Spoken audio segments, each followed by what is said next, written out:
चलो साथियों, आज का मुद्दा है सर कि आज हमें हेनरी फ्योल निपटा देने हैं और साथ में कुछ केस स्टडी मैं तुम्हें कराऊंगा। मैंने लेक्चर भी कराए थे, अब भी कराऊंगा ना। अगला जो मुद्दा है वो है sir principle of order. Order का मतलब होता है जो तुम फॉलो नहीं करते। घर पहुंचे, चप्पल वहां फेंक दी, यल्ले टाई यल्ले मारा टकरी पंखे पे, ठीक है। फिर मम्मी की चप्पल आती, तू भी यल्ले। ऐसी कंपनी भी करते हैं लोग बाग जो आलसी टाइप के वो होते हैं, है ना। लोग लेबर होते हैं, भैया कहीं आज काम करते वहीं छोड़ के चले गए, है ना। कोई सामान वहां पड़ा है तो प्रिंसिपल ऑर्डर ये कहता है कि हर चीज का क्या होना चाहिए, फिक्स प्लेस होना चाहिए, टूल्स का भी, और फिक्स प्लेस होना चाहिए इंसान का भी। ये नहीं कि तुम्हारा काम इस रूम में उस रूम में मजे ले लो तुम जाके, ठीक है। ऐसा नहीं रहना चाहिए, राइट। कि भैया मेरा ब्रेक के बाद मुझे जहां आना मैं वहां पहुंच गया, तो पता होना चाहिए किसको कहां पहुंचना है। फिक्स प्लेस होना चाहिए एवरीथिंग इन द ऑर्गेनाइजेशन। अभी बात ये आती है सर, अगर मेरा हर जगह का फिक्स प्लेस होगा, ठीक है ना,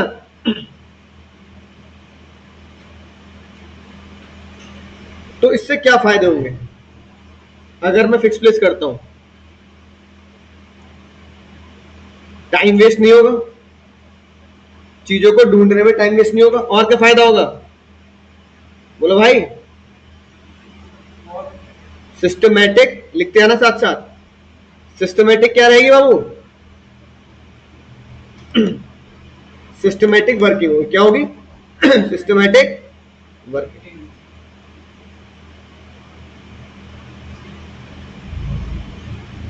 अगर मैं ऑर्डर फॉलो नहीं करता तो क्या नुकसान होगा,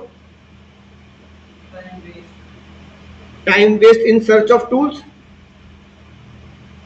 और इसका मतलब लोग बाग कुछ भी कहीं फेंक जा रहे हैं, डिसिप्लिन नहीं है उनके अंदर, लैक ऑफ डिसिप्लिन।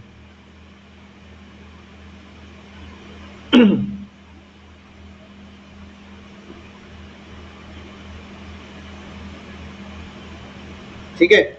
अब देखो पिछली बार का बोर्ड के क्वेश्चन में क्या है,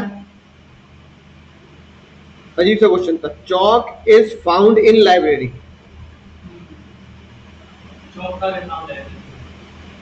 तो बच्चे कह रहे थे टफ क्वेश्चन आया इस बार, ये लिखा मिला एग्जाम में, chalk is found in the library which principal violet. बच्चा कह रहा है यार ये कौन सा प्रिंसिपल। तो ज्यादातर बच्चे क्या लिख के आए, डिसिप्लिन। ज्यादातर बच्चे क्या लिख के आए, डिसिप्लिन, कि भैया लाइब्रेरी में चौक पड़े तो डिसिप्लिन नहीं है। लेकिन बेस्ट आंसर क्या है, ऑर्डर। चौक का होनी चाहिए क्लासरूम में, लाइब्रेरी में तो किताब होनी चाहिए, चौक क्यों, क्या कर रही है लाइब्रेरी। हाँ तो ऑर्डर नहीं, ऑर्डर वायलेट, डिसिप्लिन नहीं, ऑर्डर वायलेट हुआ है, ठीक है। दोनों नहीं, एक ही बुक पढ़नी है, दूसरी नहीं पढ़नी। दूसरी कौन सी है, दो पार्ट है ना, ये एक ही में तो है सारे। अरे मतलब इतने सारे चैप्टर हैं, हाँ कैसे होगी, मतलब मुझे लगा कोई और हो, मैंने कोई नहीं पढ़नी, इसी में है सब कुछ,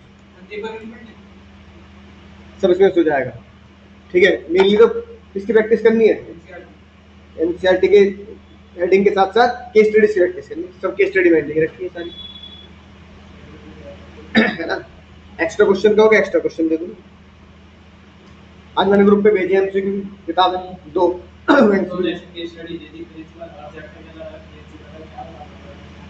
प्रिंसिपल ऑफ इक्विटी क्या कहता है सर, हर एम्प्लॉय में सिमिलर ट्रीटमेंट करना, याद आ गई बात, डिस्क्रिमिनेशन नहीं होना चाहिए, है ना। सबके साथ एक जैसा व्यवहार करना है, कलर डिस्क्रिमिनेशन नहीं होना चाहिए,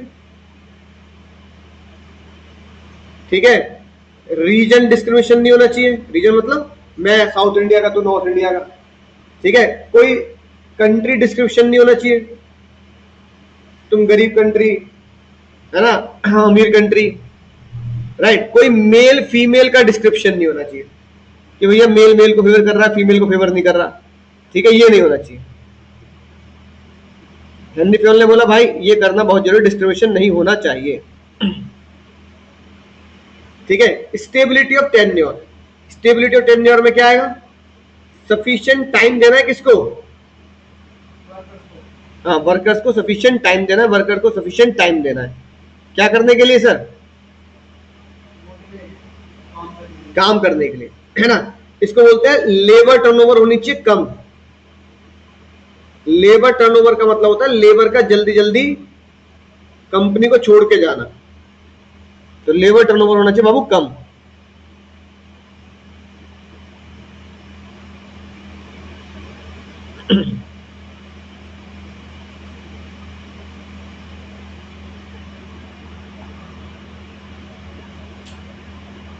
ठीक है, अगर ऐसा होगा तो क्या फायदा होगा?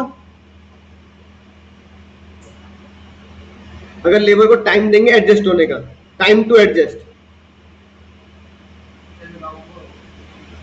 तो देखो सबसे पहला फायदा क्या होगा?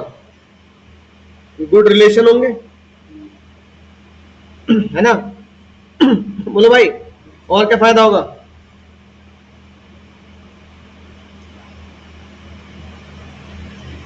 एम्प्लॉय टेंशन फ्री क्या सीखेगा? काम सीखेगा तो एफिशिएंसी बढ़ेगी। और अगर तुम किसी को टाइम देने का मौका नहीं देते, कहते निकल जाइए, कल से तुमने गलती करी, कल से मत आइयो, तो क्या होगा? रिलेशन बिगड़ेंगे, यार बेकार कंपनी है ना, तो गुड कंपनी गुडविल खराब होती है कि आप कंपनी कम, यानी कि आप लेबर को जल्दी जल्दी कंपनी छोड़ के भगा देते हो, गुडविल रिड्यूस होती है और लेबर की एफिशिएंसी भी और इफेक्टिवनेस भी गिरती है, वो डर से काम करता है। फियर इन वर्कर्स, कि हमें नौकरी से निकाल दे। फिर आता है प्रिंसिपल ऑफ इनिशिएटिव। पिक्चर देखी तुमने, गब्बर इज बैक। हाँ, तो गब्बर इज बैक में वो यही बेचारा कहता रहता है, ये साधु, सर मैंने गब्बर को ढूंढ लिया था, सर मैंने गब्बर को ढूंढ लिया। क्या कोई इसकी सुनता है? सब क्या कहते हैं? तू चाय ला, समोसे ला, लाल वाली चटनी, लाल वाली चटनी याद लाइयो, है कि नहीं बात? लेकिन फिर इसकी एक बंदा सुन लेता है बस, है ना, वो जो सीबीआई का ऑफिसर आता है वो सुन लेता है कि भाई तूने तो केस सॉल्व कर रखा है भाई, है कि नहीं बात? तो गब्बर इस बैक में जो बाकी लोग उसको परेशान करते, कहते हैं तू छुट्टी नहीं मिलेगी, तुझे चाय समोसे ज्यादा लेके आया कर, चटनी ज्यादा लेके आया कर। इसका मतलब क्या है? इसका मतलब क्या बाबू? कि हम एम्प्लॉय को क्या कर रहे हैं? हल्के में ले रहे, हम एम्प्लॉय को मोटिवेट करें। क्या करें? एम्प्लॉय को मोटिवेट, यानी एम्प्लॉय से बोले क्या दे हमें, वो अपने खुद के प्लान बना के दे, है ना, अपने सजेशंस हमें दे, ठीक है, और क्या दे? अपनी एडवाइस दे, ठीक है। एम्प्लॉय को इन्वॉल्व करो डिसीजन मेकिंग में। ये सब है प्रिंसिपल ऑफ इनिशिएटिव। सामने वाले की सुनना, सामने वाले के, है ना, इनवॉइस को सुनना और लोगों की परेशानी और लोगों की सलाह को लिसन प्रॉपरली, टाइमली सुनते रहना, यानी कि suggestions and plans of employ should be welcome. अगर मैं गब्बर के दिए हुए प्लान और गब्बर के दिए हुए सजेशन को टाइमली सुनता रहता, तो बताओ एम्प्लॉय के सुनने से कंपनी को क्या फायदा होता है? एम्प्लॉय मोटिवेट होता है कि भाई मेरी बात सुनी जाती है, मैं और नए नए आइडिया लेके आऊंगा, और कंपनी की गुडविल भी बढ़ती है और रिलेशन भी अच्छे होते हैं, कंपनी और मैनेजमेंट के रिलेशन अच्छे होते हैं भाई, है ना, एम्प्लॉय को सुना जा रहा है। अगर मैं कह रहा चल चल अपनी अपनी दिमाग मत लगा, हम अपना काम खुद कर लेंगे, एम्प्लॉय क्या करेगा? डिससेटिस्फाई हो जाएगा, क्या भाई सुनते ही नहीं है, तो है ना। और इसकी वजह से एम्प्लॉय छोड़ के भी जाएंगे, एम्प्लॉय टर्नओवर भी बढ़ेगा कि यार बेकार कंपनी, आपने अपनी चलाते, हमारी तो सुनती नहीं है, ठीक है। और फिर आता आखिरी हमारा esprit de corps. Esprit de corps का सबसे बढ़िया चीट कोड है, आई की जगह वी। आई की जगह क्या लगाओ? वी। Unity is strength. तो जो मैंने चीट कोड कहा था लिखने के लिए, अगर यूनिटी इज स्ट्रेंथ, तो मैनेजमेंट क्या करे? मैनेजमेंट शुड डेवलप, लिखो साथ साथ किताब में लिख लो, ये तो किताब में जगह है ना, sense of belonging,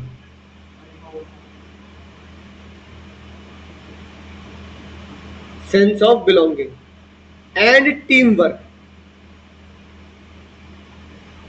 sense of belonging and team work, ठीक है। इसमें क्या लिखा मिलेगा? Unity strength, team spirit, team coordination, I की जगह वी, सेंस ऑफ बिलोंगिंग, है ना, ये सारी बातें एस्प्रिट डी कॉर्प को दिखाती है। अगर हम टीम को लेके एक साथ चलेंगे तो क्या फायदा होगा?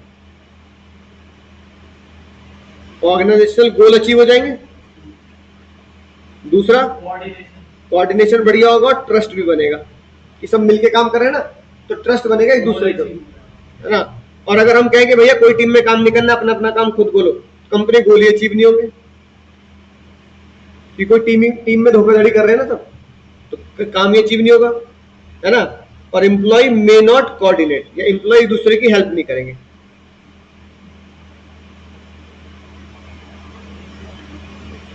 And not coordinated and no trust, एक दूसरे भरोसे नहीं करेंगे, भाई ये ना जानबूझ कर कुछ गलत करेगा, है ना, हमें फंसवाएगा ये।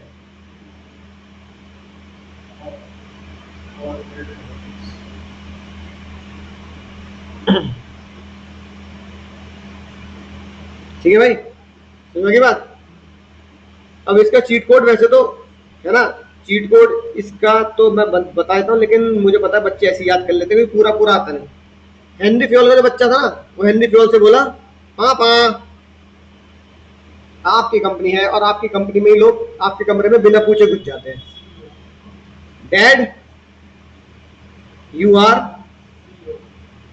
सीईओ, कम से कम अपने प्रिंसिपल अपनी कंपनी में तो लगाया करो। पापा कह रहे कौन सा लगाऊं? उसने बोला यूज SI चेन। कौन सा यूज करो?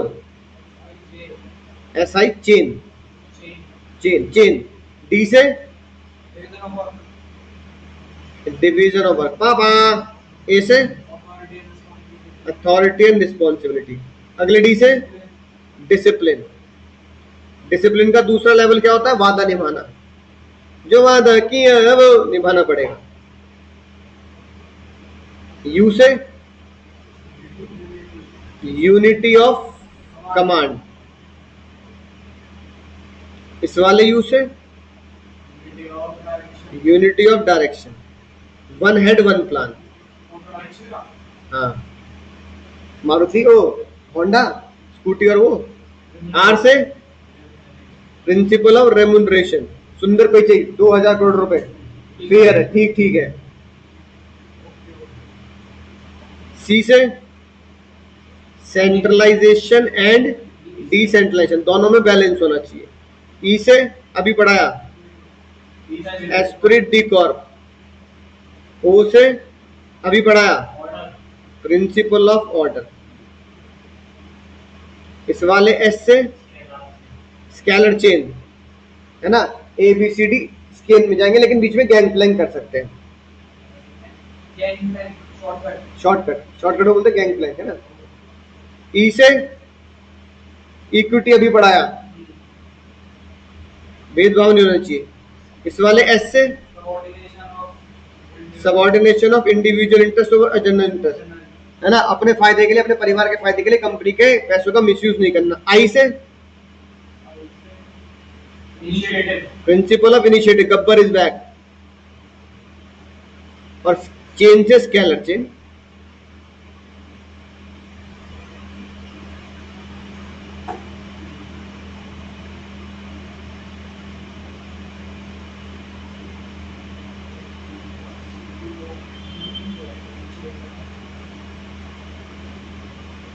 तो छूट तो नहीं है। एस से एक और स्केलर चेन तो चेंज हो गया, तो यहाँ एस से क्या आना चाहिए? देखो एस से एक और प्रिंसिपल हो रहा हो कोई। हाँ, स्टेबिलिटी ऑफ टेन्योर, क्योंकि चेन से तो यहाँ हो गया ना चेन, स्टेबिलिटी ऑफ टेन्योर। ठीक है, याद हो जाएंगे बात। अब चलते हैं थोड़ी दूर।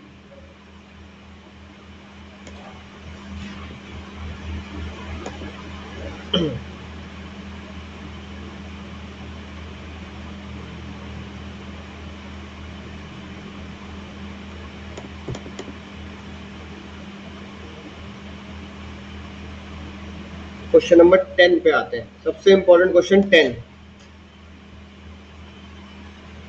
बताओ भाई, बहुत ही मजेदार। स्क्रीन पे देखेंगे सभी बालक, क्योंकि इससे तुम्हें बहुत सारी तुम्हारी खोपड़ी इससे ही चालू हो जाएगी।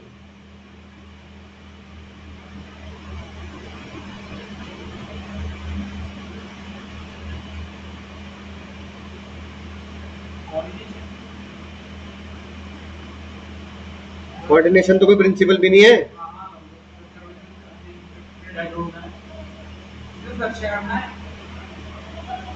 प्रिंसिपल ढूंढने बहुत सारे एंड फ्यूल के।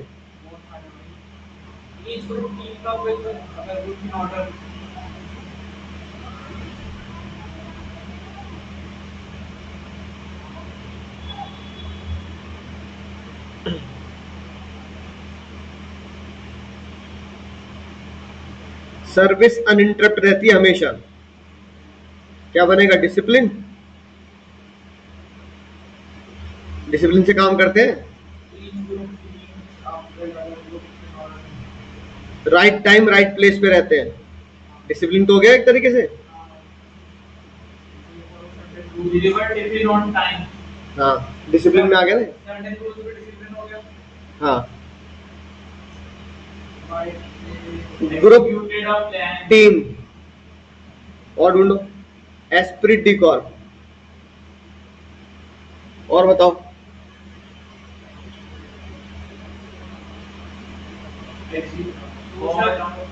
एग्जीक्यूटेड अ प्लान, उसमें आ जाएगा आपका यूनिटी ऑफ डायरेक्शन। और देखो ये क्या लिखा है? Employ are not transferred.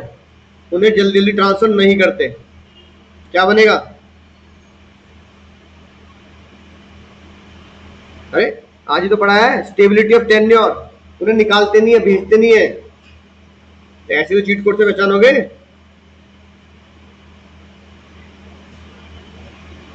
Cheat code की कॉपी सामने खोल लिया करो, फिर कम से कम रिवीजन से आता होगा। और ढूंढो।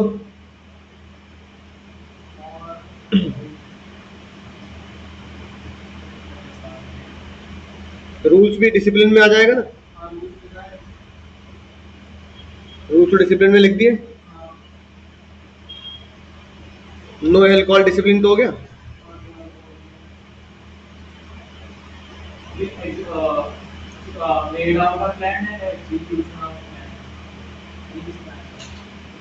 अरे यार अभी पढ़ाया देखो तुम।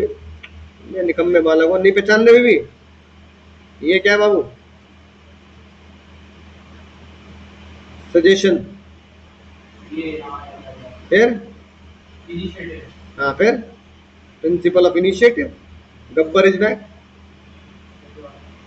है कि नहीं? इतने सारे मिलेंगे तो लाइन कोड में इतने सारे मिलेंगे, बढ़िया बढ़िया, है ना। यही आंसर में लिखा है। देखो स्टेबिलिटी ऑफ पर्सन ढूंढ लिया हमने। इससे एम्प्लॉय टर्नओवर मिनिमाइज रहता है। हाँ, इसके अलावा डिसिप्लिन भी ढूंढा था हमने। अरे एक्सप्लेन भी तो करने लिखा है। डेफिनेशन एक्सप्लेन नहीं करोगे उसे तो जो भी प्रिंसिपल है उसे तुम चाहे यहाँ से याद कर सकते हो। अरे पॉजिटिव नेगेटिव दोनों लिख दो। एम्प्लॉय, इससे क्या होगा? एम्प्लॉय टर्नओवर मिनिमाइज होता है, ऑर्गेनाइजेशन की एफिशिएंसी बढ़ती है ना। पर्सनल शुड बी सिलेक्टेड और appointed after due rigorous procedure. अच्छे से प्रोसीजर करके उसे कहा जाता है कि तुझे ट्रेनिंग में तुझे स्टेबिलिटी मिल रही है ना। तो मिनिमम फिक्स टेन्योर तक उसे कहा जाता है कोई बात नहीं, तुझे हम निकालेंगे नहीं, अपने रिजल्ट दिखा सकता है मिनिमम 6 महीने तक, तुझे जितनी गलती करनी कर ले।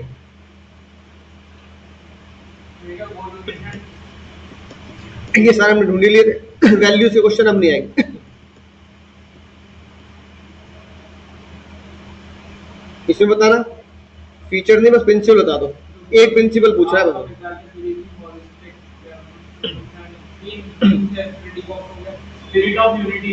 कहाँ लिखा है?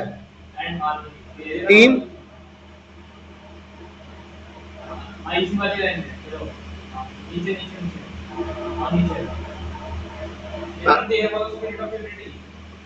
हाँ,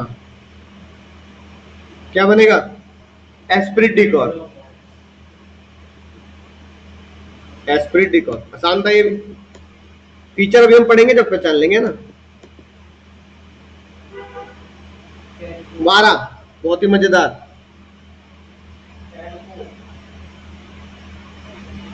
ये इनिशिएटिव सजेशन वेलकम नहीं किया उसका। सजेशन नॉट वेलकम कर रहा है ना वो।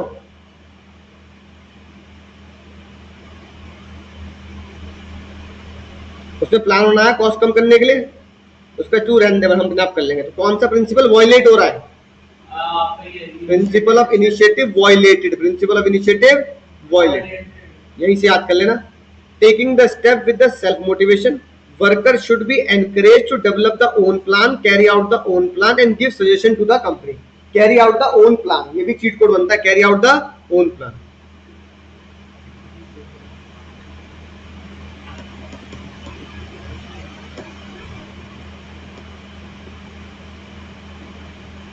ये देखो क्या बनेगा,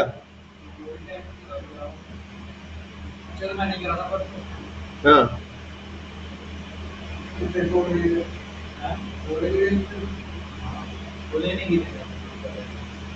क्या चीट कोड है, जल्दी बताओ इसका चीट कोड तो बताओ, तभी तो पता लगेगा तुम समझ गए बात। बस यही है बाबू, यही है। ऑनर देयर कमिटमेंट, जो अपने कमिटमेंट को पूरा करता है वो डिसिप्लिन होता है। आंसर में कुछ नहीं रखा, हमें आंसर पहचानना कैसे वो ज्यादा इंपॉर्टेंट है। आंसर तो बच्चा देख लेगा, चलो मैंने खोल दिया आंसर, लेकिन मुद्दा ये नहीं कि तुम आंसर देखकर भी नहीं पहचान सकते। क्यों? क्योंकि तुम्हें वो चीट कोड है, तुम्हें वो लाइन पता होनी चाहिए। तभी तो तुम्हारे सामने आंसर भी खोल दूंगा, तब भी तुम्हें कहूंगा बताओ रीजन बताओ, डिसिप्लिन क्यों है आंसर, तो तुम्हें वो चीट कोड ढूंढना पड़ेगा। तो बीएसटी में आंसर देख के भी मैं एग्जाम में ठीक नहीं कर सकता, क्योंकि क्या बोलेगा वो एग्जाम में, लाइन कोड कर, लाइन कोड कर, तो बिना लाइन कोड कर नंबर नहीं मिलेगा। समझ गए भाई? ये मजेदार खेल है बीएसटी का।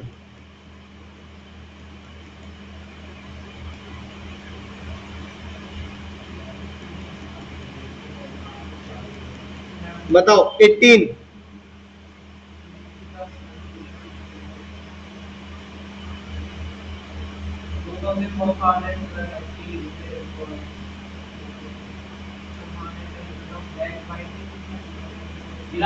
backbiting and wrong reporting about the service. इसमें आएगा, निकिता कह रही है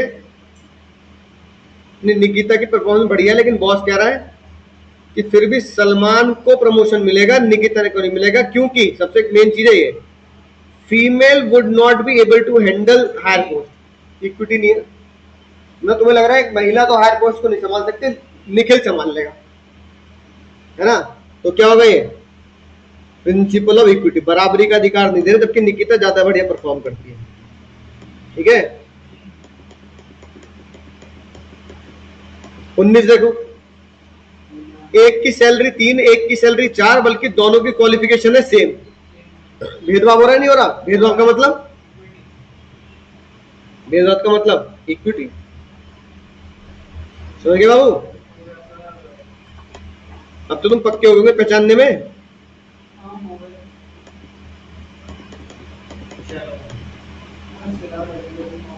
ये बताओ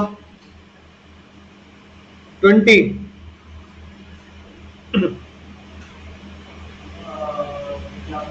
डिवाइड्स द वर्क, क्या बना? trained to perform specialized job. Divide the work क्या बना? Division of work. अगला देखो, Train each employee is trained to perform specialized job. तो ये क्या बनेगा? Employee की growth. अरे प्रिंसिपल कौन सा है 14 में से? कुछ भी उल्टी सीधी बात थोड़ी बोल लिख देंगे। अरे ये नहीं पहचान रहे हैं। हाँ, छोटा 10% तक तो वही देगा और 10% से ऊपर राधिका देगी, तो क्या होगा? Centralization Radhika, decentralization labour, discount दे रहा मतलब वर्कर। ठीक है, इसने बोला वर्कर से एक्स्ट्रा घंटे लगाओ, काम करो, कमिटमेंट है ना। फिर बाद में इसने क्या किया? कमिटमेंट पूरी नहीं करी, ओ कर दी। Honour the commitment, discipline. वो बायस रहता है टुवर्ड्स फीमेल, इक्विटी। भाई महिला है तो महिला को फेवर कर रही है, तो क्या बना? इक्विटी फॉलो नहीं की जा रही। 1 2 3 4 हमने इसमें झटके में ढूंढ लिए। अगर तुम्हें लगता है कि भैया मैं यहां से याद करूंगा, तो भाई यहां से घोट के पी लेना एक एक प्रिंसिपल को, है ना। Concentration of the decision making is called centralization. Concentration मतलब एक जगह, ठीक है। और इसका चीट को तो डिस्पर्जल मतलब फैलाना, बांटना। तो कॉन्सेंट्रेशन सेंट्रलाइजेशन और डिस्पर्सल डिसेंट्रलाइजेशन। ठीक है, ये लाइन कोट कर दी इन्होंने।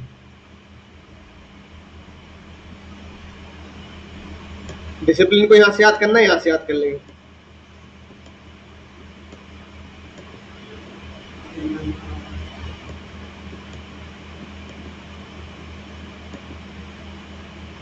ट्वेंटी वन सर एक्चुअली होगा सुपरिटेंडेंट है, दो मैनेजर होंगे ना, दो मैनेजर हो गए, फाइनेंस मैनेजर प्रोडक्शन तो क्या होगा? मैंने नहीं यार यूनिटी ऑफ कमांड, हो गया वाले यूनिटी ऑफ कमांड वायलेट हो गया ना भाई। फाइनेंस की सुनो या प्रोडक्शन की सुनो? Unity of command violate. और वन हेड वन प्लान क्या होता है? Unity of direction. दोनों का डिफरेंस यहाँ दे रखा है, कई का एग्जाम में डिफरेंस भी आता है। ये 22 वाला उस दिन कराई दिया था, 22 वाला फिर भी चलो देख लो, तुम नहीं आए थे तो दोबारा बता देता हूँ। चीट कोड देखेंगे, देखो वो कंपनी से फैमिली बेनिफिट उठा रहा है। ये चीट कोड किसका है? अपना इंटरेस्ट पहले, कंपनी का बाद में। और फॉर्मल चेन, स्केलर चेन। पूरी केस स्टडी में दो ही शब्द, फैमिली बेनिफिट, फॉर्मल चेन, बस ये दो ही शब्द है और कुछ पढ़ना ही नहीं। नजर ऐसी होनी चाहिए भाई कि कहानी कुछ कह रही है, उस पर दिमाग नहीं, उसके अंदर चीट कोड क्या बनेगा वो पहचानना। कहानी पे दिमाग मत लगाना। फिर चाहे अब तुम इसको चाहे अपने नोट्स में यहीं से याद कर लेना।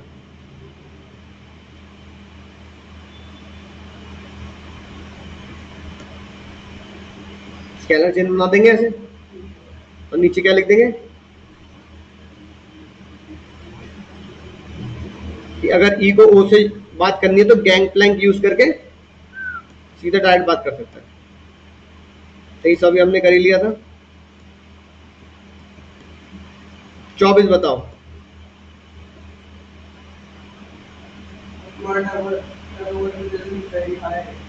एम्प्लॉय टर्नओवर बहुत ज्यादा हो रहा है, तो इसका मतलब कौन सा है? अरे एम्प्लॉय, हाँ, स्टेबिलिटी ऑफ टेन्योर क्या हो रहा है? देखो हाँ, और लेटिंग देम सेटल डाउन, उन्हें सेटल करने का मौका भी दे रहे हैं, और एम्प्लॉय टर्नओवर भी धीरे धीरे बढ़ रहा है। तो एक ये वाला चीट कोड और एक ये वाला चीट कोड एक ही बात को दिखाता है, क्या? सेटल होने का मौका दे रहे हो ना, चल हो जा, आराम सेटल हो जा, फिर काम कर लियो। तो इसका मतलब क्या है? स्टेबिलिटी ऑफ टेन्योर फॉलो कर रहे हैं, क्योंकि उसको सेटल होने का मौका दे रहे हैं हम।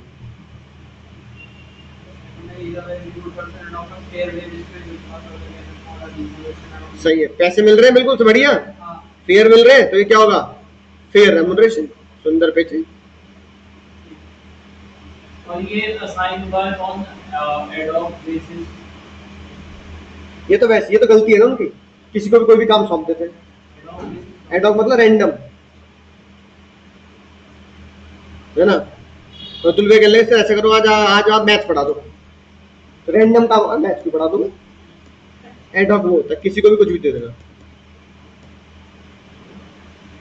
26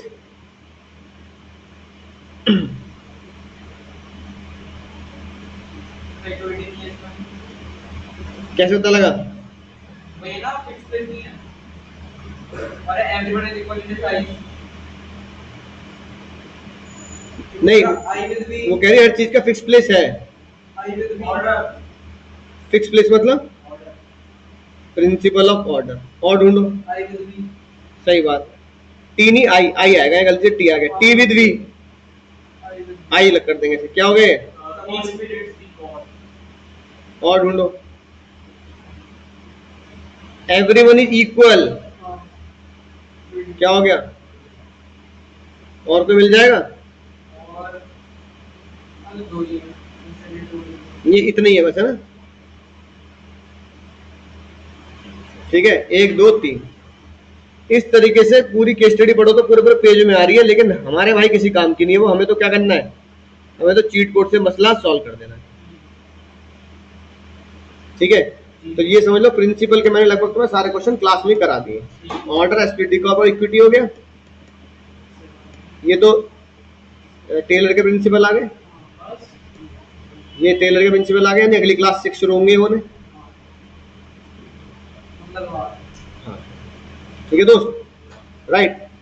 तो एक्स्ट्रा क्वेश्चन मैं ग्रुप पे भेज दूंगा, तुम्हें प्रिंट आउट निकाल लेना, पीडीएफ फॉर्म में रखना तो पीडीएफ फॉर्म में रखना। एक्स्ट्रा केस स्टडी और चाहिए केस स्टडी बताओ, ये आप